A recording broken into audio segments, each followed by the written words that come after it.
지금 우리는 바울이 유럽 선교를 하고 있는 그러한 장면들을 보게 되는데, 지난번에 이제 데살로니가 도시, 이 마게도냐의 수도인 그곳에서 복음을 잘 전했는데, 유대인들이 시기가 나서 이 바울 일행을 공격하려고 쳐들어오게 되죠. 야손의 집에 있었는데 다행히 그 바울과 그 전도팀들은 그 집에 없었기 때문에 그냥 무사히 그 밤에 좀 이렇게 야반도주처럼 도망하게 되었습니다. 도망하게 되는 길은 이제 에그나티아 도로를 따라서 가게 되는데, 에그나티아 도로를 제가 지난주부터 여러 번 얘기하는데 바로 이 로마 제국의 동서를 잇는 그런 고속도로라고 생각하면 됩니다.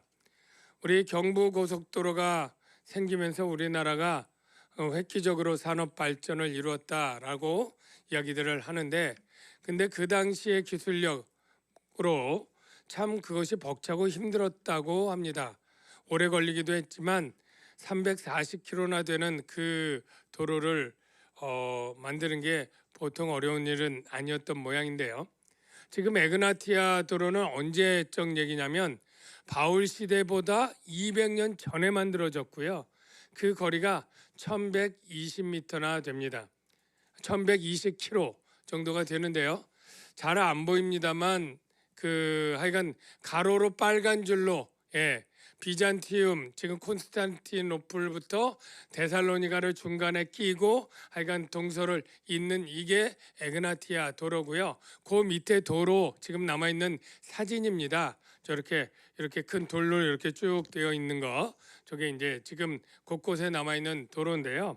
저 도로가 얼마나 신중하게 만들어졌느냐면 깊이가 1.5m를 파고 그 밑에 자갈과 콘크리트처럼 그런 것들을 한 다음에 만들어져서 지금도 보존될 수 있을 정도로 아주 견고하게 잘 만들어졌고, 경우에 따라는 비가 많이 오는 곳에는 배수로가 있었고 중앙분리대까지 만든 곳이 있었다, 이렇게 되어 있습니다. 로마가 이 도로를 왜 만들었을까요? 모든 길은 로마로 통한다, 이 경구를 만들기 위해 만든 것은 아닐 텐데요. 바로 제국을 통치할 때 가장 중요한 게 군사도로였습니다. 여러 제국을 정복해서 만들기 때문에 정치적인 소요와 분쟁이 곳곳에 일어나는데, 그걸 해결하기 위해서 부대를 보내는데 한 달 걸려간다. 그럴 수는 없는 거죠. 그러니까 말이 달릴 수 있고 이 마차가 달릴 수 있도록 폭 3m의 도로가 돼서 어디에서 정치적 밀란이 일어나면 2, 3일 내로 군대가 가서 정리할 수 있도록 이러한 치안을 위한 것을 만들었다, 이렇게 하는데, 하나님이 예수님 시대에 그것은 복음을 전하는, 세계 땅끝까지 복음을 전하는 전도의 도로로 만든 것이죠. 그래서 바울은 계획도 안 했지만 어쨌든 빌립보를 갈 때 이 네아폴리로부터 아볼로니아, 빌립보, 그리고 데살로니가까지 이 네그나티아 도로를 이제 이용하게 되는데요. 지금도 이제 밤에 도망갈 때 이 에그나티아 도로를 딱 따라서 갑니다. 저게 녹색 줄 왼쪽으로 가게 되는데, 형제들이 곧 바울과 실라를 베레아로 보내니 이 쭉 가다가 원래 에그나티아 도로로 가면 빌립보, 데살로니가, 펠라, 아데사 이렇게 가야 되는데 중간에 성령의 역사인지 아니면 추격조를 따돌리기 위한지 딱 길을 그냥 샛길로 빠져 내려갑니다. 내려가서 도착한 작은 도시가 바로 베레아가 되겠습니다. 지금도 베레아 가면 바울 도착 기념탑이 있고 거기 바울이 도착한 그림을 그려놨는데, 보다시피 오른쪽에 바울, 머리에 이렇게 둥그렇게 거룩한 후광이 있는 게 다 성인들이거든요. 바울이고 옆에 있는 사람은 누구겠습니까? 당연히 베레아의 회당에 있는 유대인들, 그 사진이 있는 거죠. 근데 베레아에 있는 유대인들은 기존 도시들이 전도할 때 유대인과는 완전히 달랐다. 이게 아주 특징이죠. 어떻게 달랐느냐? 세 가지가 달랐는데 그 11절에 이렇게 기록되어 있습니다. 베레아에 있는 사람들은 데살로니가에 있는 사람들보다 첫째 더 너그러워서, 둘째 간절한 마음으로 말씀을 듣고, 셋째 이것이 그런가 하여 날마다 상고했다. 그렇게 얘기를 합니다. 여러분, 너그럽다, 저게 헬라어 유게네스 몰라도 되는데요. 너그럽다 그러면 여러분 보통 어떤 단어의 의미를 생각하느냐면, 누군가 뭐 실수하고 잘못하고 나한테 뭐 그렇게 기분 나쁜 일을 해도 그냥 웃으면서 관용해주고 품어주고 그냥 용서해주는 그러한 넓은 마음, 이렇게 생각을 하지 않습니까? 근데 성경에서 만나는 너그러운 것은 다릅니다. 한번 물어볼게요. 여러분은 너그럽습니까? 아니면 좀 덜 너그러운 것 같습니까? 네, 대답하기 어렵죠. 네. 자, 아마 어떤 분들은 내 성격 내가 아는데 차마 너그럽다고는 말 못하지, 아마 이럴 분이 있을 수도 있겠습니다만, 여러분, 너그럽다는 것은 제가 아까 말한 관용적인 사람이다라는 것은 아닙니다. 세상 사람들에게, 무사람에게 너그러운 사람들일지라도 교회에 있는 사람들처럼 예수를 안 믿는 사람들이 많습니다. 그런 사람은 이 너그러움에 해당되지 않습니다. 이 유게네스는 원래 단어를 풀면 유는 좋다는 뜻이고 게네스는 태어나다 그런 뜻이니까 좋은 출생 또는 출신이 좋다, 가문이 좋다 그런 뜻인데, 성경에 이게 잘 이해가 안 될 거예요. 근데 이해되는 딱 비유가 있습니다. 이름하여 씨 뿌리는 자의 비유에서 나오는 네 가지 땅 있죠. 여러분, 네 가지 땅에 무슨 땅들이 있는지 대부분 아시죠? 씨 뿌리는 자가 나가서 씨를 뿌리는데 길가에 떨어지고 바위 밑에 떨어지고 가시떨기 좋은 땅에 떨어집니다. 앞에 세 가지 그런 밭들은 다 열매를 맺지 못하고 오직 좋은 땅에만 그 씨가 100배, 30배, 60배, 100배 열매를 맺는다 이렇게 되어 있는데, 좋은 땅에 있다는 걸 나중에 설명을 해주는데, 착하고 좋은 마음으로 말씀을 듣고, 여기 말씀이 중요한 거예요. 그냥 사람에 대해서 너그럽게 좋게 착한 마음이 아니라 말씀을 들을 때에 착하고 좋은 마음으로 듣고 지키는 사람, 그래서 결실하는 사람, 이게 성경이 말하는 너그러움이다. 여러분, 이렇게 아시기를 바랍니다. 즉 그 말씀은 그냥 하나님 말씀이 아니에요. 그래서 이 성경을 듣고 이제 은혜 받은 것 성경만 공부하면, 신약 성경 읽고 어떤 부분 은혜 받았습니다 이렇게 얘기들을 하게 되면 이야기들을 가끔씩 하셔요. 근데 그 하는 포인트가 조금씩은 달라요. 어떻게 얘기를 하냐면, 나는 좋은 땅이 될는지 아닐는지 잘 모르겠어요. 때로는 말씀이 안 들어오고 말씀 읽기를 잘 못하고, 또는 뭐 애 보느냐고 요즘은 설교도 못 듣고 이러니까 나는 요즘 같아서는 가시떨기나 돌짝밭 같아요 라는 의미로 얘기를 합니다. 그래서 하여간 좋은 뜻으로 좋은 땅이 되고 싶다 뭐 그런 이야기라 뜻은 좋은데 하여간 해석은 틀렸다. 제가 얘기하지만 예수 믿는 사람들은 다 복음 진리를 믿는 사람들이니까 다 좋은 땅이다. 제가 말씀을 드립니다. 여러분들은 세상 사람에게는 인색하고 까칠할지 몰라도 하나님의 복음 진리를 믿음으로 받아들이고, 예수가 그리스도고 예수 그리스도로 말미암아 죄사함과 영생을 얻는다는 것을 믿습니까? 믿는다면 여러분은 성경이 말하는 너그러운 사람이다 라는 것을 여러분이 아시기를 바랍니다. 자, 여러분은 너그러운 사람이라고 믿어지시는 분, 아멘? 네. 그런데 이 너그러운 사람들의 특징이 있어요. 근데 그 특징이 여러분에게 나타나는 분이 있고 안 나타나는 사람들이 있는 게 이게 문제인데, 이 좋은 땅에 서 좋게 되려면 말씀에 대해서, 이 복음 진리죠. 믿어 구원을 얻게 하는 이 말씀이 너그러움인데, 이 말씀에 대해서 어떤 마음이 있어야 되냐면 간절한 마음이 있어야 된다. 간절한 마음. 이 간절함의 뜻은 파스라는 헬라어인데, 이거는 전체란 뜻이에요. 그러니까 여러분의 마음이 두 마음을 품는 게 아니라 하나님만을 믿고 하나님만을 의지하는 마음이니까 하나님 말씀에 집중하는 그런 마음이죠. 여러분이 전심으로 주를 경외하고 쫓는 마음. 이런 마음을 가지게 되면 어떻게 되느냐면 주의 말씀이 올 때 그것을 상고하게 됩니다. 상고. 이게 날마다 상고했잖아요. 이 상고는 저게 뭐 아나크리노 그렇게 발음하는 건데 상세히 연구하다, 조사하다 그런 뜻이에요. 왜 이게 필요하느냐? 여러분 어떤 분들이 성경 그냥 덮어놓고 믿어 그렇게 말하는 사람도 있는데요. 절대 덮어놓고 믿으면 안 됩니다. 펴놓고 성경을 읽으면서 믿어야 됩니다. 어떤 사람들은 믿기만 하면 되지. 그리고 하나님께 믿음이 적을 때는 하나님 믿음을 주십시오라고 기도하면 돼. 그리고 믿음 달라는 기도를 많이 하는 분들이 있어요. 그 마음은 귀한 마음인데 여러분 하나님이 믿음을 강하게 하고 성숙하게 하는 방법이 열심히 말씀을 배우고 훈련하고 익히라는 거예요. 너는 배우고 확신한 일에 거하라. 이 말은 뭐예요? 하나님의 진리의 말씀을 이성적으로 우리가 연구하고 배워서 체계를 시키고 그럴 때 우리의 믿음이 흔들리지 않는 건강하고 견고한 믿음이 되는 것입니다. 그러니까 기도만 해서 믿음 세울 게 아니라 일단 말씀을 사모함으로 읽어야 돼요. 알아야 믿죠.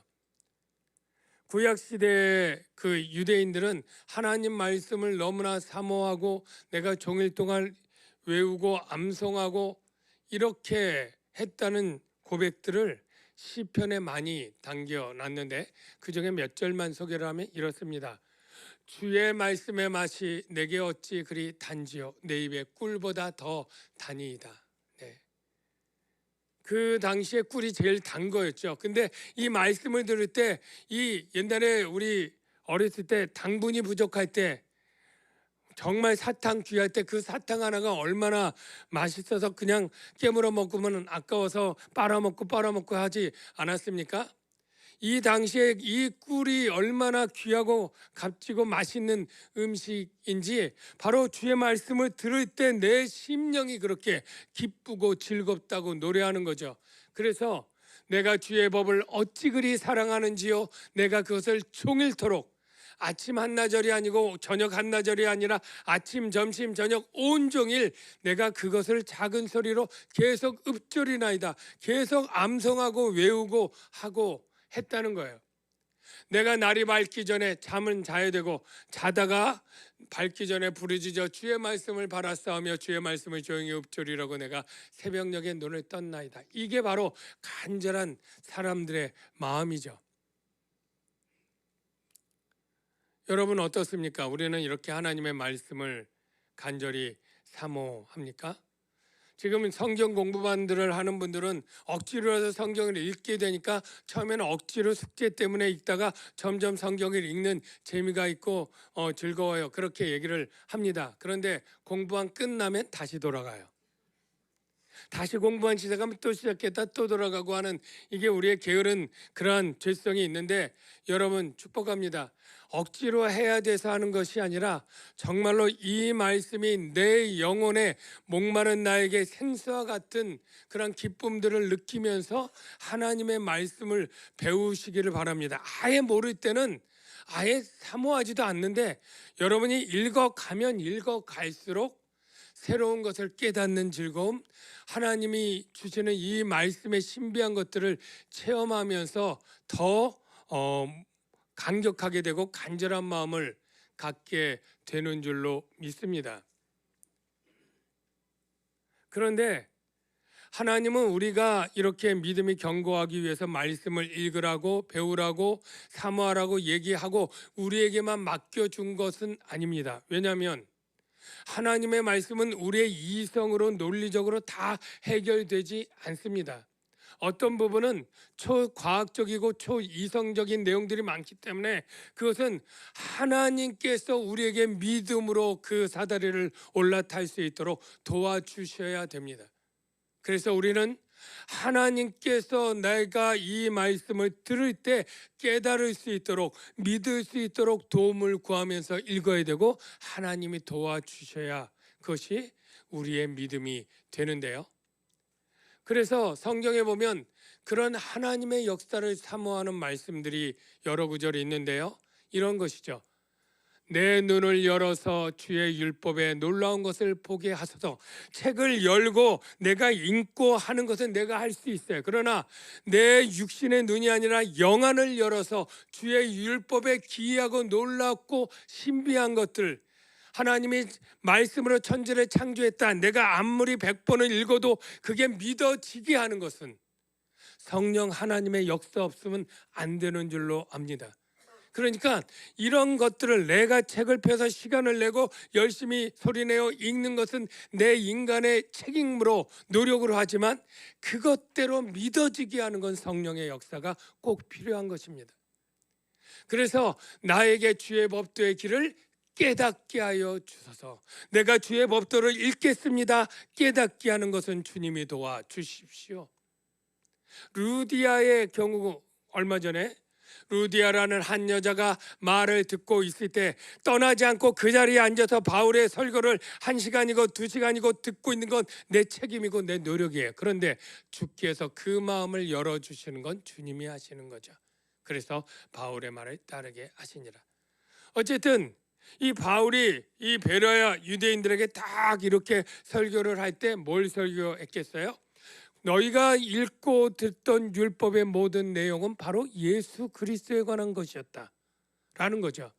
너희가 기다리던 메시아가 이미 왔고 그분이 바로 예수다. 그거를 창세기부터 이 구약 말라기까지 쭉 구약 성경을 가지고 예언을 하는 거예요. 그래서 여자의 후손으로 태어난다고 하는 그 여자의 후손이 바로 예수고, 아브라함에게 천하 만민의 복을 얻으라고 하는 그 메시가 바로 예수고, 다윗이 부활한다고 했던 그가 자기 자신을 얘기한 게 아니라 예수의 부활을 얘기한 것이고, 뭐 예수의 고향 고난받는 거 이사야 이걸 다 설명을 했겠죠. 그랬더니 그들이 어떻게 했어요? 간절한 마음으로 듣고 집에 가서 성경 찾아보는 거야.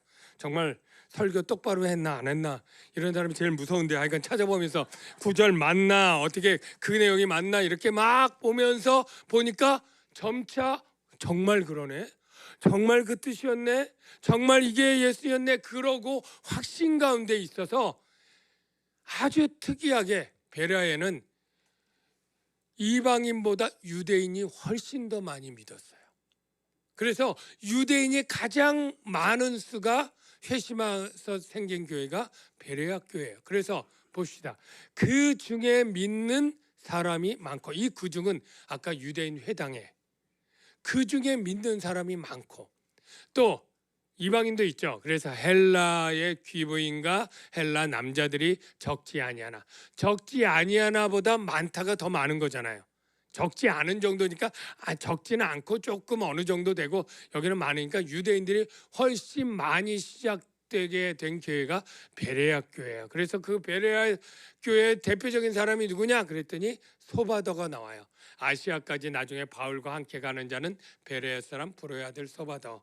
하여간 어쨌든 이 베레아 교회가 생겨났는데, 이 베레아 교회가 막 이렇게 생기고 막 한다는 소식이 데살로니가의 유대인들에게 귀에 들린 거예요. 누가 꼭 이렇게 알려주는 사람들이 있는 거예요. 예. 그러니까 이 데살로니가에서 바울 일행을 쫓아냈던 이 유대인들이 또 흥분하기 시작하고 막 분노가 충천해가지고 이거 가만 놔두면 안 되겠다. 그래가지고 이 베레아에 있는 우리 유대인들을 그냥 다 뭐 어떻게 보면 배신하게 하고 기독교로 개종하게 하니 이 유대인의 세가 약해지는 거 아닙니까? 그러니까 그냥 그 주동의 사람들이 또 이 베레아로 갑니다. 베레아는 데살로니가에서 거리가 얼마 정도 되냐면 한 75km. 그래서 남양주에서 75km 되는데 딱 보면 평택, 원주 뭐 이 정도 되는 그 정도 거리인데, 그때 참 우리는 차로 가면 1시간이지만 그때는 얼마나 힘들었겠어요. 한 이틀 정도 걸려서 사람들 모아가지고 그렇게 간 겁니다. 그래서 데살로니가에 있는 유대인들은 바울이 하나님의 말씀을 베레아에서도 전한 줄을 알고 거기로 가서 무리를 움직여서 막 소동을 하게 하는 거예요.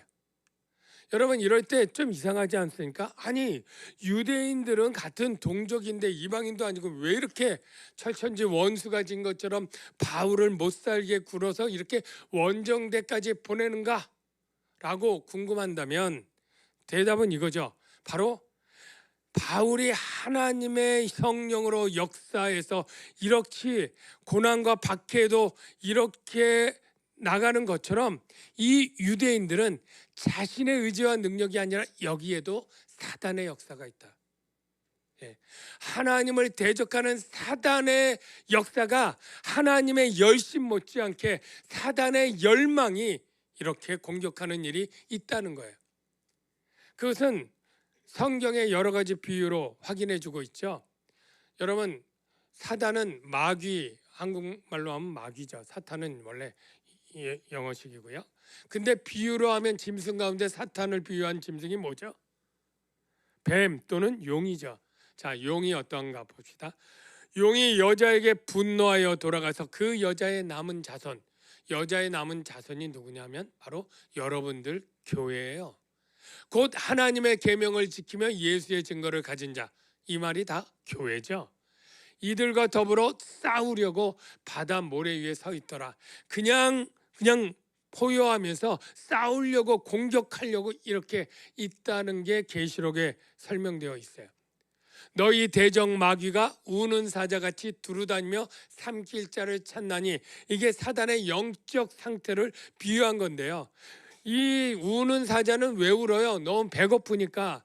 그러면 하루에 수십 킬로를 다니면서 사냥하러 다니는데 바로 이 사단이 이처럼 하나님의 사람들의 구원 역사가 있는 데를 찾아다니면서 그렇게 공격한다는 거예요. 여러분, 여러분에게 사단의 박해와 핍박이 있고 한다는 것은 여러분을 통해서 하나님의 구원 역사가 일어났고 또 일어날 예정이기 때문일 수 있다는 것을 좀 영적으로 아시기를 바랍니다. 이 해적이 이 가득 찬 상선을 공격하지 빈 상선을 공격하지 않는 것처럼 이 사람을 통해서 하나님의 구원 역사가 일어나려고 할 때 사단도 더 준동을 하고 강력한 역사로 회방하고 방해하는 거예요. 그러니까 선교 현장에, 여러분이 전도하는 현장에, 여러분이 전도를 열심히 계획하고 믿음으로 나갈 그 시기에 어려움들이 많고 사단의 공격이 많다라는 걸 영적으로 아시기를 바랍니다. 이 유대인이 바로 사단의 어떤 수하였고 도구였죠. 그걸 이렇게 표현하고 있죠. 자칭 유대인이라는 자들의 회방도 안 오니 실상은 유대인이 아니요 사단의 회라, 성경이 말하고 있습니다. 그러니까 어떻게 해요? 이 베레아에 있는 유대인들이 이 사도 바울이 다시 데살로니가 사람들에게 뭐 체포당해서 끌고 가고 매맞고 투옥되는 일이 생기면 안 되잖아요. 그러니까 사람들이 빨리 이 바울 일행을 바다로 데려갑니다. 바다에서 데려가서 배 타서 보내주고 돌아온 게 아니고요. 이렇게 진행을 합니다. 형제들이 바울을 내보내어 바다까지 가게 하되 끝이 아니고 실라와 디모데는 아직 거기 머물더라. 베레아에. 왜? 아직 이 베레아 신생교회 아직도 가르쳐야 될 게 많고 궁금한 게 많아서 설명해 줄 사람으로 이 실라와 디모데는 않고 이 그들의 타켓의 주동인 이 바울만 피난시키는데 배 태워서 빠이빠이 하고 보낸 게 아니었어요. 거기 바울을 인도하는 사람들이 누구예요? 베레아 성도들이었겠죠. 그를 데리고 아덴까지 이르러 아덴까지 같이 간 거예요. 그리고 아덴에 도착해서 바울이 말하죠. 실라와 디모데를 이제 가거든 다시 속히 내게 보내십시오 라고 하는 명령을 받고 떠났다, 이렇게 되는데요. 이걸 지도로 보면 이해가 쉬운데요. 이렇습니다. 베레아 찾았죠. 그리고 바다까지 나갔어요. 한 수십 킬로 간 거예요. 그리고 바다에서부터 쭉 배를 타고 주로 몇 킬로나 갔다고요? 480킬로. 다시 돌아오면 또 480 가면 더하면 몇 킬로예요? 960킬로. 이 아덴은 아테네예요. 오늘날 아테네인데 여러분 제가 말하는 건 뭐냐면 저기 인도하여 간 사람들은 왜 갔느냐면 바울을 안전하게 피난시키고 보호하는데 중간에라도 어떻게 유대인들이 해를 끼치지 못하니까 이 경호 인력으로 보호대로 인도하면서 거기까지 갔다 온 거예요. 그런데 얼마나 걸렸을까요? 가는데 480km 가려면. 예. 처음에 이 앞비볼리 오는데도 3일에서 5일 걸리는 쪽 그 바다를 보면 적어도 순풍에 돛달고 가면 한 10일, 늦으면 보름 걸리는 거예요. 돌아오려면 한국에 내리고 돌아오려면 얼마 걸려요? 20일에서 한 달 걸리는 거죠. 자, 이 사람들은 원래 20일 동안 놀고 먹는 그러한 백수들만 구성되어 있었습니까? 아닐 거 아니에요. 그 당시나 지금이나 다 하루 먹고 살기가 힘든 그 시대의 유대인들도 그 이방 지역에서 얼마나 열심히 돈 벌고 먹어야 됩니까? 그런데 그들이 이 바울을 위해서 거의 20일 한 달 동안 자기 하던 일, 직장, 생계 다 포기하고 뭐 그냥 다 그러고 간 사람들이 여러 명이 거기까지 갔다 온 거예요. 왜 그랬어요? 바울이 매우 존귀한 자가 되어 있기 때문에. 바울이 너무나 존귀한 거예요. 왜 바울이 존귀하게 여겼느냐 하면 생각해 보십시오. 유대인들은 수십 년 동안 율법을 지키냐고 너무나 애를 쓰며 살아왔습니다. 율법에 억눌려서 종처럼 지켰는데 그들 마음에도 아는 게 있죠. 뭐예요? 이 율법을 지킨다고 다 지키지만 온전하게 지킬 수 없음을. 바울이 고백했던 것처럼 나는 하나님의 율법을 겉으로는 지키지만 내 속마음은 죄의 법을 따르고 죄가 나를 사로잡아 온다라는 탄식이 그 유대인들 가운데 왜 없었겠어요? 말은 못했지만. 그런데 이제 바울이 와서 전한 복음은 완전히 이 모든 것을 천지개벽하듯이 뒤바꿔 놓는 복음 아니에요? 예? 너희가 그렇게 매어있던 율법으로는 의를 얻지 못한다. 오직 그 율법을 성취하고 우리의 죄를 대속해서 십자가에 죽고 부활을 완성하신 예수 그리스도 그분을 믿을 때 너희가 죄 사함을 받고 하나님의 자녀가 되고 의로움과 영생을 얻는다. 이게 너무나 놀라운 복음이죠.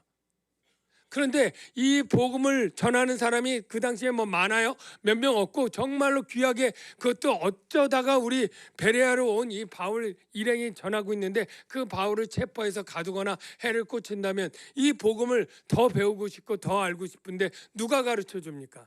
그러니까 바울이 너무나 소중한 거예요. 그러니까 바울을 지키기 위해서 이 사람들이 헌신해서 그 바울을 안전하게 보냈는데 초대교회에 복음을 받은 사람들, 그것에 감격한 사람들의 반응은 이런 모습들이 많았어요. 바울이 갈라디아 교회엔 이렇게 편지를 하죠. 너희를 시험하는 것, 병을 얘기합니다. 내 육체에 있을 때 너희가 나를 하나님의 천사와 같이 여겼다는 거예요. 그리스도 예수와 같이 영접했다는 거예요. 너희가 할 수만 있었다면 바울이 눈병이 있었다고 보여지는데 너희 눈이라도 떼어 나에게 주었으리라. 이게 왜요? 바울 자신이라고 하는 인간 바울이 중요한 게 아니라 그가 전하는 구원의 진리 복음, 그것 때문에 바울이 존귀하게 여겼던 것 아니겠습니까? 너희에게 복음을 전한 것을 너희가 아는 바라. 그래서 복음을 전한 나를 눈까지 빼어주려고 했고, 그래서 바울은 이렇게 말합니다. 가르침을 받는 자는 말씀을 가르치는 자와 모든 좋은 것을 함께 하라. 여러분, 누가 여러분에게 복음을 전했고 가르쳐줬고 확신시켜 주십니까? 그런 분들이 있다면 여러분 존귀하게 여기고 고맙게 여기는 은혜가 있기를 바랍니다. 여러분의 자녀들에게 복음을 전하고 가르치는 분들이 교사든 교육자가 있다면 그분들을 귀하게 여기고 고마운 마음을 갖기를 바랍니다. 이게 오늘 본문의 내용인데요. 이 베레아 선교를 보면서 베레아의 전도를 보면서 참 하나님의 구원이 이렇게 각 도시마다 다르게 이루어지는 것을 생각해 보면서 우리의 구원은 어떻게 이루어졌는가를 한번 생각해 보면 좋을 것 같아요. 여러분들은 어떻게 구원받았습니까? 아마 다 다르겠죠. 여러분들 가운데 모태신앙으로 믿음의 가정에 태어난 사람은 나 그냥 어려서부터 그냥 쭉 교회 다니다가 어느 날 뭐 복음의 진리를 깨달았어요, 이런 분도 있겠고, 또 많은 사람들은 뭐 학창 시절에 유년부, 중등부, 뭐 고등부 이때 친구 따라 이렇게 아는 교회 가서 거기서 재밌게 지내다가 뭐 수련회 때 믿게 되었어요, 이렇게 하는 사람들도 좀 많이 있고, 이도저도 아니고 그냥 어른 되어서 이렇게 여러 가지 생활에 힘들고 세상에 지치고 힘들고 아프고 외롭고 뭐 이런 이유 때문에 하여간 전도받아서 교회 나온 사람도 있겠죠. 하여간 경우들이 다 달라요. 다 다르지만 하나도 거저 우연히 어쩌다 보니 된 것은 없다. 모든 여러분의 구원을 위해서는 하나님이 창세 전에 여러분을 작정하시고, 그리고 예수 그리스도의 십자가의 죽음을 성취하시고, 그리고 여러분의 시대와 장소는 다르지만 성령이 역사하셔서 여러분 하나하나를 부르시고 여러분을 구원하셨다라는 것을 여러분 아시기를 바랍니다. 여러분, 작정되지 않은 여러분들 가운데 나는 하나님 작정 없이 내가 그냥 믿고 싶어서 믿었던 거야 라고 생각한다면 그 생각 버리십시오. 틀렸습니다. 여러분 누구도 예수를 믿는 사람은 하나님의 창세전의 예정과 작정대로 되어진 것이다. 그래서 복음을 전해도 누구만 믿는다? 작정된 자만 믿습니다. 이방인들이 듣고 기뻐하니 하나님의 말씀을 찬송하며 영생을 주시기로 작정된 자는 다 예외 없이 믿더라. 이런 역사가 일어나는 거죠. 베레아의 이 작정된 유대인들과 이 사람들을 구원하는 것은 바울의 계획이었습니까? 바울은 베레아라는 도시에 갈 생각을 꿈도 안 꿨을 거예요. 그가 얼마나 급박하게 하면 밤에 갑니까? 밤에 가다가 그 도로를 거슬러서 그 밤길에 이 조그만 도시로 터냈던 것은 그 바울의 선교 계획이나 일정 여정 가운데 없었던 것인데 급박한 그러한 상황 가운데 간 거 아니에요? 우리가 그걸 볼 때 어떻게 생각해야 되느냐면, 우리가 사람이 마음으로 계획할지라도 그 걸음을 인도하시는 분은 여호와시니라. 이런 것들이 우리 인생의 길이기도 하지만 하나님의 구원 역사에는 특별히 하나님께서 그 걸음을 인도하시고 계획대로 이끌어 주신다. 근데 이끌어 줄 때 하나님의 천사와 하나님의 사람들 뿐만 아니라 사단의 방해도 있고 대적자들도 있고 박해도 있는데, 그런 것들을 다 이용해서 하나님은 구원 역사를 이루신다. 얼마나 놀랍습니까? 하나님이 처음 예루살렘 교회가 흥왕했을 때 이 예루살렘 교회가 유대와 사마리아 땅끝까지 복음을 전해야 되는데 안전하고 그냥 그 자리에 눌러 앉아 있으니까 어떻게 해요? 박해를 통해서 흩어지게 해서 복음을 전하게 한 사건이 기록되어 있습니다. 그날에 예루살렘에 있는 교회에 큰 박해가 있어 사도 외에는 다 유대와 사마리아 모든 땅으로 흩어지니라. 이게 바로 그것을 설명하는 구절이죠. 사랑하는 성도 여러분, 이제 말씀을 맺습니다.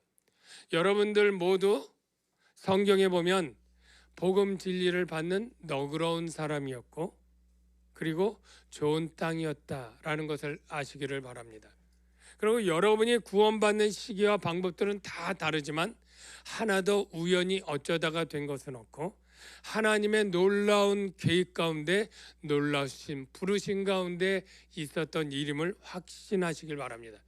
이렇게 하나님이 부르신 그 하나님은 취소하지도 않고 후회하지도 않고 실수하지 않고 여러분을 온전히 구원 가운데 인도하기 때문에 우리는 구원의 확신을 가질 수 있고 또한 기쁘고 감격할 수 있는 것이죠. 우리가 이런 찬양이 있죠. 하나님의 부르심에는 후회하심이 없다.